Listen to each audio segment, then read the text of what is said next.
So where do you think the future lies for artists? The future? The future. Well, I think it's going back to gigs.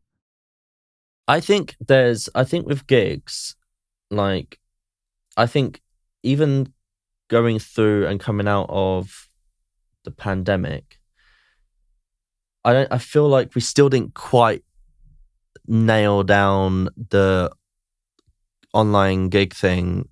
I mean, not the same.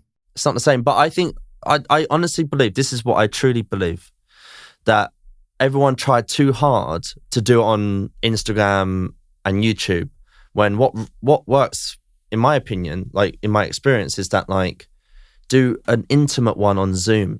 I think that's also a sort of thing, like something ticketed. It might not even have to cost money, but like, it's more intimate. I disagree. I think we have so much available on our smartphones and computers and tablets that it's just, we don't get the smell, we don't get the feeling of going to a live performance, the roar of the crowd. Oh yeah, it's not the same as, no, it's not the same as real life. But I think what most people are doing with live stream can be better than that. I think just doing it on Instagram randomly is not a thing. I think you need to make it an event and make it intimate, and for the core fans, you know. Yeah. Not just trying to get as many views on social media as possible. Yeah. It's something you need to, like, because also it could be a, you know, because then in the Zoom gig, you can have a merch table, you know what I mean? And at the end of the gig, you could drop it in the chat and say, I've got some new merch, you know, here's the link, that sort of thing, you know, after they've enjoyed the intimate gig together. Okay, let me ask you a question. So you recently saw the band Tool, which is one of your favourite bands, right? Uh-huh. So what did you take away from that gig? What was it, the feeling of being around the crowd, or was it the feeling of seeing them live, or was it just hearing some of your favourite songs on a big sound system? Was it all of the above? What did you enjoy most about that live experience? I mean, Tool are pretty, you know, there's only one Tool, right? But the crowd were definitely something. I mean, first of all, it was at the O2 Arena, which is intense, very intense. We were quite high up.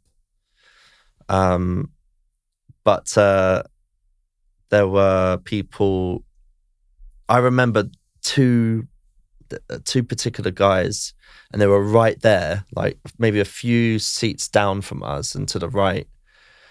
And they were like standing up and like losing it because I mean, the thing with Tool is there's a lot of story with Tool, and for the longest time they weren't around, you know, and so them coming back, even though that was a few years ago, them coming back, even, you know, at the gig the other day, people were still like, oh my God, I can't believe that this is even happening. And they were like, I actually thought they were going to fall down, like, because they were losing it, these guys. And that was like a big part of the experience that I enjoyed there.